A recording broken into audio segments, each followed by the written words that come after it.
Whoever said that small things don't matter has never seen a match light a wildfire. Hey guys, happy Earth Day and welcome back to my channel. So because today's Earth Day, I wanted to film a video sharing with you 10 things that you can start doing right now, today, in your very own life that'll lessen your impact on the environment. I think that most of us are trying to be environmentally conscious. Maybe we just don't know how, or maybe we fear that our actions won't have a big enough of an impact.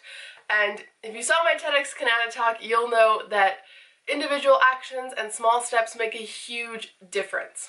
So I want to share 10 things with you today that you can start doing right now. You can do all 10 of them, you can pick one or two, you can pick a handful, but these are super easy tasks that you can start doing the second you click off of this video. None of these are super crazy, they're really easy, and I would challenge everybody to try to take on a few of them and let me know how it goes, and if you see a difference in your own life, if you feel like you're making an impact, or if you even have your own suggestions. So let's jump right into it with 10 things that you can start doing today to lessen your impact on the environment. Number 1. When you go grocery shopping, always bring your reusable bag. They're going to charge you 5 cents for a plastic one anyway, and you're probably never going to use it again. And plastic bags are horrible for the environment. I'm sure that many of you have seen photos of dolphins and sea turtles getting tangled up or playing with plastic bags in the ocean like they're toys. Also, in regards to plastic bags at the grocery store, when you can, forego the plastic produce bags. For things like bananas, avocados, basically any fruit with a skin that you're not actually going to eat, you really don't need a produce bag for. I actually don't use those plastic produce bags for any of my produce because I'm going home to wash it anyway. I usually just bring a separate reusable bag for things like onions because they tend to make a huge mess all over the cash counter. But if you can forego using those plastic bags, try to. Like I said, you don't need it for bananas, you don't need it for avocados. I can't think of any other fruits and vegetables that you don't need them for right now, but if you feel comfortable enough, just forego them completely, or bring a separate reusable bag for those as well. Number 2, when you're at the grocery store, again, buy produce that's local and in season. Fruits and vegetables that are out of season need to be flown in or trucked in from hundreds of thousands of miles away. That releases a lot of carbon emissions into our atmosphere. So when you can, try to stick to in-season produce, and if you can, try to buy locally. So instead of going to the grocery store, maybe you go to your farmer's market.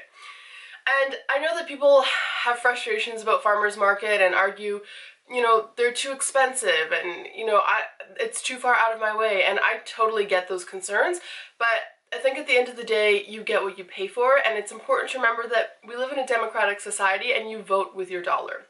So when you go to a farmer's market, not only are you supporting a local farmer in your own community, but you're getting the highest quality produce that you know has a very low carbon footprint. So you're helping the environment and you're helping your community. Number 3, use a reusable water bottle or coffee mug. I actually have mine right here. This is my coffee mug. I think this is a 22-ounce coffee mug. This is a Hydro Flask, and I also have the Hydro Flask water bottle. This is the 40-ounce water bottle, and it has stickers all over it. This video is not sponsored by Hydro Flask. I freaking wish. I love their stuff. I bought this okay, I'm just gonna make a quick Hydro Flask pitch right now because I need to. I bought this Hydro Flask 2 years ago while I was in Hawaii. I'd never heard of Hydro Flask before, but all I know is we were in Hawaii. It was freaking hot. We were doing a lot of hikes, and we would get up to the top of these hikes, and my water bottle would be hot. I would be drinking piss warm water. On one of our last days there, I saw the stand in one of the North Shore markets, and I saw this water bottle, and I was like, shit, that water bottle is $50? There's no freaking way. And I kept walking past it, and I kept thinking about it, and I kept drinking warm water, and I was like, you know what? Fuck it. I'm gonna buy this. This is the best thing I've ever bought in my entire life. It's 40 ounces. It's freaking huge. It's durable. I have one dent in this bottle because I dropped it from a very extreme height onto pavement, but other than that, I've dropped this dozens of times and it barely has any scratches or dents on it. Everything stays cold. Like, there's ice in here that I put in here yesterday afternoon. It stays cold forever. It doesn't sweat or anything, so like these stickers are peeling off only because I've taken this on the boat with me, so when the outside gets wet from the water splashing onto the boat, obviously these peel off, but you don't have to worry about it sweating or anything, which is amazing. And also the coffee one, coffee stays friggin' hot. You'll be burning your tongue on your coffee all day. That is my quick pitch for Hydro Flask. You don't have to buy Hydro Flask. There's so many other great reusable water brands. There's Swell, there's Clean Canteen. All these companies make amazing reusable water bottles and mugs. I would highly recommend buying a stainless steel one over a plastic one that you can reuse, just because I think they're a lot more efficient in terms of keeping your beverages either hot or cold, and they last a lot longer, and then of course, you know, they're not plastic. Plus, if you get a reusable coffee mug, you usually save 10 cents or something like that on your coffee at most places. I know Starbucks, you save 10 cents, I believe, if you bring a reusable mug, as opposed to if you just buy your coffee normal and drink it out of one of their cups, which are not recyclable.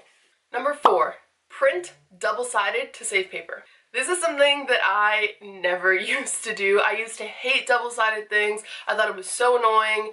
I always just liked the look of one-side pages, and I would get so frustrated when things were double-sided.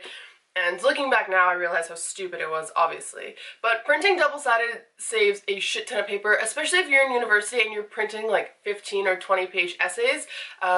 Honestly, unless your prof demands that it be single-sided, I would just print everything that you can double-sided, and honestly avoid printing as often as you can. I know when I first started university, I was printing off the 25-page syllabus for every single class. That's 5 classes, over 100 pages that I was printing just of the syllabus. And I would go through and highlight it and make notes, and I swear after the first month, I never really looked at it again.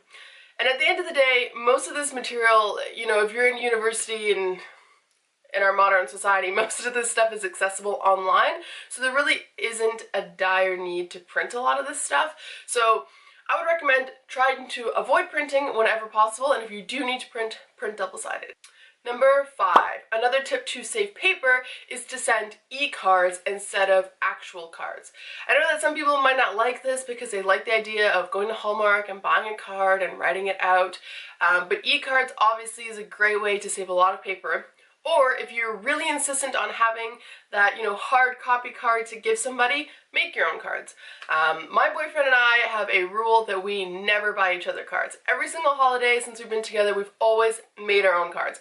And it's super fun and it's super cute because you know that, you know, you're getting something that the other person has spent time working on and they put a lot of thought into it. Number 6, take shorter showers. This is something that I struggle with so bad. I'm sure that if my boyfriend's watching this video, he's going to laugh because I suck at taking short showers. But some ways that I have found to try to save water when you shower: obviously multitask. If you have a hair mask in, do other things at that time. Don't wait for the shower to warm up too long. Okay, I know I'm not gonna expect people to just turn it on and get in. I know I like my showers steaming hot, but don't let the water run for like 5 or 10 minutes while you're waiting. You know, maybe run it for like 30 seconds and get in. Number 7, compost. You can totally start composting today. Composting is fun. It's actually really fun. And I think composting helps people understand sort of the process of waste and where it goes and waste diversion, and you know, okay, this is recycling and this is waste, and oh, I can compost this. I can compost my banana peel and my coffee grinds and my eggshells. And so composting is super easy and it's super fun. You can get compost bags pretty much anywhere. I know a lot of municipalities in Canada actually provide residents with their own compost bins. So we have a compost bin from our city and we just buy the compost liner bags, and you can get brown paper bags, or they have they look like plastic but they're actually like compostable plastic bags, if that works out better for people. But it's super fun to compost. I highly recommend it, and I would challenge you to try to compost and recycle and see if you can minimize your waste as much as possible. Composting just reminded me about another grocery store tip. Don't buy produce wrapped in plastic. I'm sure that many people have seen those like ridiculous photos on Twitter where people like cut up orange slices and put them in plastic containers and put them on a shelf. Don't buy that shit. Number 8, donate clothes that you don't wear anymore. I actually just did this a few days ago. I cleaned my room. If you follow me on Twitter, you know my room did not look like this last week. But when I did that, I cleaned out all of my closet and all of my drawers, and I donated a bunch of clothes that I didn't use anymore. Getting rid of clothes that you don't wear anymore supports a circular economy. And a circular economy is basically where everything operates in a circle. So it goes back to this idea of zero waste. So nothing ever leaves the circle. So instead of throwing clothes out, you put them back into, you keep them in the circle so that somebody else can wear them. So you can take them to a consignment store. This is a good way to make money. I took a shit ton of clothes to the consignment store and I got almost $200. So if you're short on cash, clean out your closet.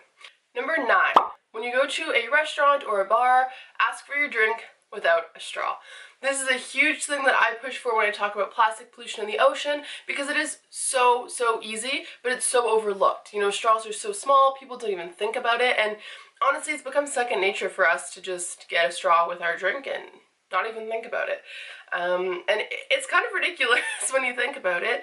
There's no need for most of us to be drinking out of a straw. So it's as simple as when you order your drink at a restaurant, say, oh, can you bring that without a straw, please?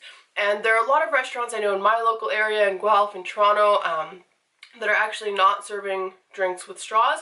And I would also highly recommend that you petition your local restaurants. And you don't even have to ask them to get rid of straws flat out, but ask them to only serve straws on request. So they can still have straws, but only give them out when somebody specifically asks for one. And finally, number 10, walk. Walking is a great way to reduce your impact on the environment and save not only a ton of carbon emissions, but a ton of money. Not only is walking reducing your emissions, but you're getting outside into nature, you're getting fresh air. I think it's a really good way to de-stress and clear your mind, and you're getting exercise. I just got a Fitbit and I've been tracking my steps and trying to challenge my mom about who can get the most steps. I'm doing really bad. Clearly I'm not walking enough. So if you can get a Fitbit, I think this is like the cheapest one they have and it was like $80. You know, maybe make a game out of it, make a challenge out of it. Try to hit your 10,000 steps a day and, you know, park your car, or you decide you're gonna walk to the office today or something like that. So that's all for today. Those are my 10 tips to lessen your impact on the environment. Thank you so much for watching. I hope you guys have an amazing Earth Day, and I'm going to link my blog post down below that is going to have even more tips to lessen your impact on the environment. So be sure to check that out. And thanks again for watching, and don't forget to subscribe.